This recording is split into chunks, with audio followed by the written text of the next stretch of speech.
All right, we're gonna put the axles in the wheel pants. This is all supplied with the kit, so we got the wheel pants drilled for both sides. I'm not using theta servos. I'm gonna cover that up with Futaba. There's a couple shaft inserts that go into the wheel, a couple of washers, a long screw, a couple short screws, and a couple little longer screws, and this silicone tubing. So what I understand you do is cut the silicone tube somewhat small, like a couple millimeters. Slide that over each one of these shafts. That's sort of going to center your wheel in the wheel pan, so it's going to give you the spacing to get, from there to there, and then centered in the wheel pan itself. So I'm just going to try. I'll fit this just to see how close it is. This one's pretty loose.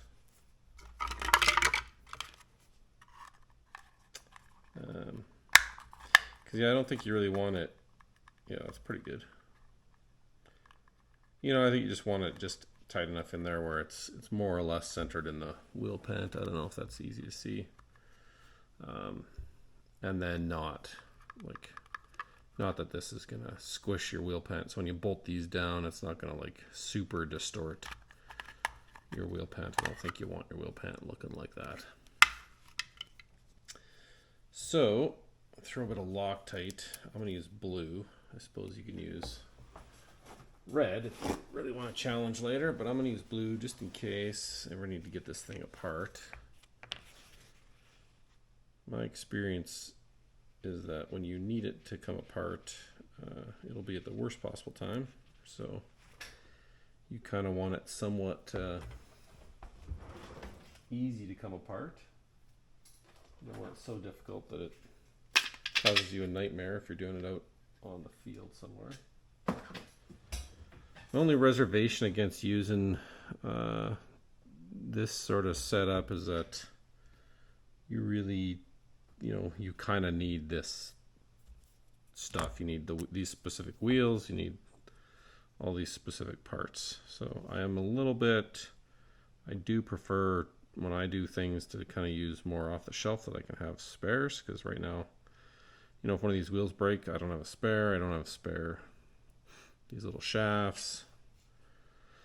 I'm sure you can get them from Mark, but it's just more, it's just more stuff to kind of manage, right? Especially if you have two different models. If you have all the exact same stuff, you can kind of keep spares, but if you get two different models, there's lots of other options, I guess.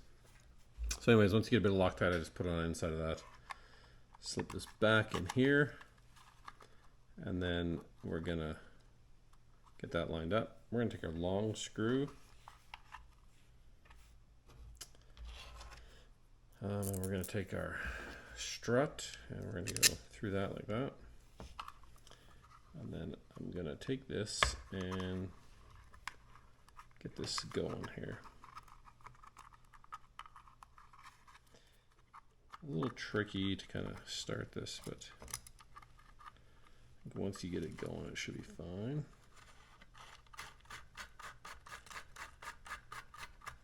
So this should thread through both of these. Both these struts or little shaft supports. It's going to tighten up. So we're going to get this sort of squared away here. Tighten this up nicely. And yeah, the wheel's a bit tight on there, but not too bad. A little bit tight's okay, honestly, because the reality of it is if you're on pavement or something, it'll slow you down. And then there's these tiny wee little set screws. And we're going to drive one of these into the end of the shaft here, so I'm just going to make sure there's Loctite in there. And then I got to find a wrench. Let me put that in there, because it's pretty small.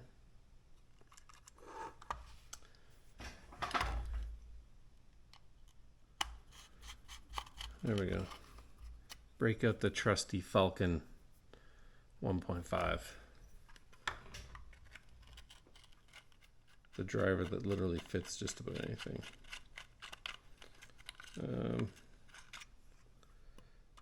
It should tighten up in there. I don't know if maybe too far in there. I think that's almost too far for this guy.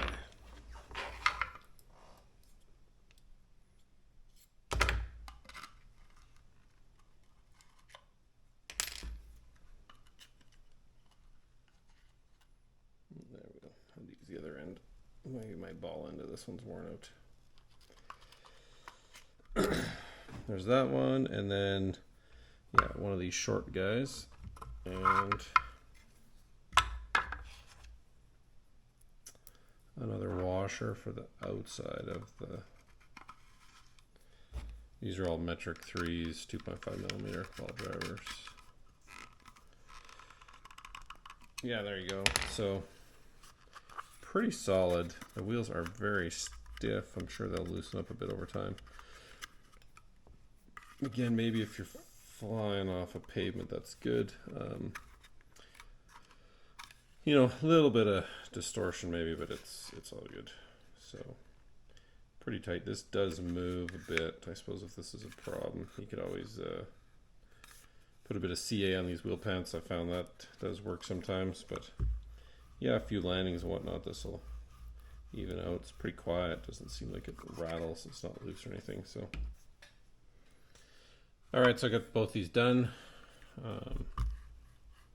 They are both about the same. Fit nice. Fit pretty good, honestly. They're fairly straightforward to do. So the rest of the mounting of the gear is pretty simple. I mean, the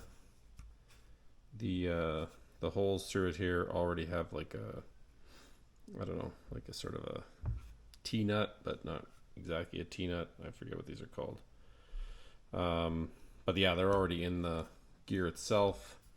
The slot on the fuse, as you can see, is already in, and the plate with the holes is also already in. So there is very little to do. I didn't find any bolts that seemed like they would fit properly, so I scrunched them up. These are M3 by 20s with just a metric 3 washer on it.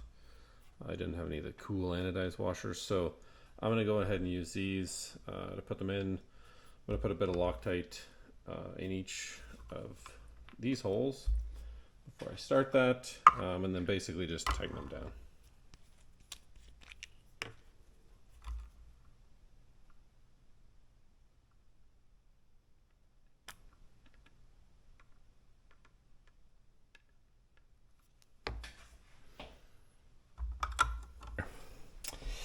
Maybe you can see that.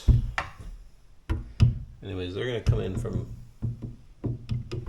kind of the underside, so you're a little bit blind doing this. So you just kind of got to get the one hole lined up.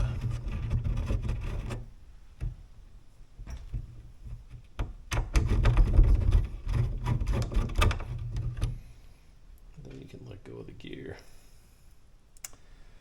And they do seem to line up pretty good.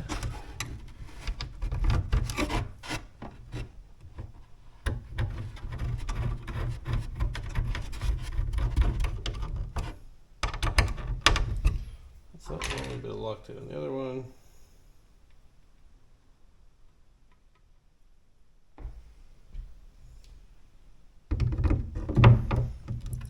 Same. I usually start with the outside, or the inside, I guess.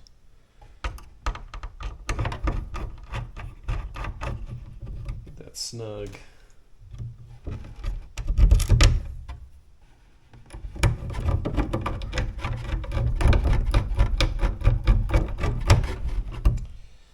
And then you can use something with maybe a little more torque on it just to kind of tighten them down.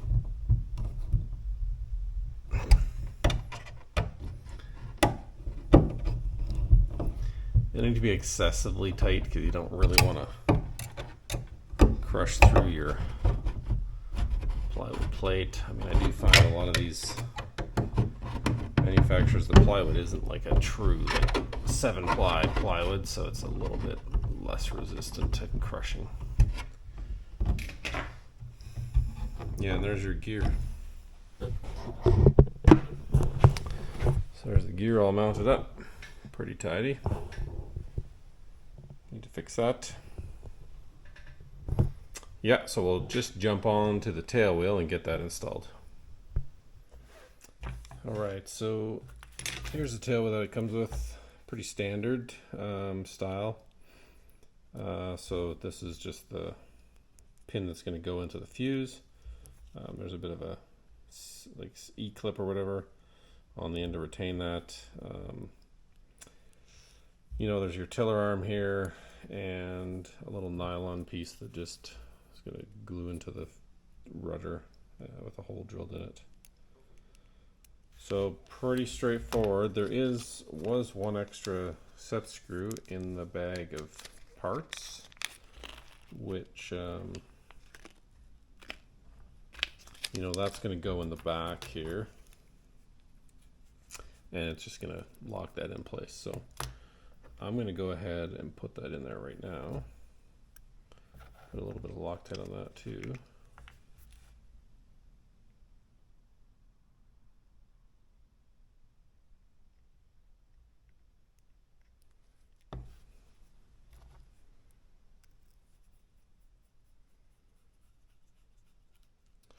And you can tighten that up afterwards, doesn't really matter. I just want to get it in there before, so I'm not doing it up on the plane. There is this guy as well if you want to, you know, adjust this piece here. It's also, you know, an option there for you if you need to adjust it. So yes, we'll go ahead and get this, test fit this into the fuselage, and this guy into the rudder, and then yeah, just tack them in place. Okay, so there's the hole. It's a bit of a janky hole, so this doesn't exactly go in there. This is the guy in the rudder. And again, it's the same sort of thing. So I'm probably just going to get a file and just sort of lightly open these up. I think just from the composites, you know, micro balloons and stuff, they've just got some stuff on the edges. So I'm going to go ahead and file that open a bit and just get this so these go in there nicely and fit. All right, so it's in there. I did open this up a bit. Now, if you want to thread it, and I did thread it, just so you can get the height nice, and you can just literally put some thin C to lock it. It's a metric 4, so you can just open up a bit, run a tap in there, and that'll thread in real nice. This guy, my advice is to loosen that screw off and flip this so it's this way, so that that spring goes from, you know, where it comes out of this little arm here, and then it's on the upper side. Otherwise, this is pretty close to the rudder, and you just, you know, you don't want to damage the paint on it. Again, kind of line it up, get this in place loose, line it up, and tighten it down tight. So I got mine, it's pretty close there. You know, there's a bit of a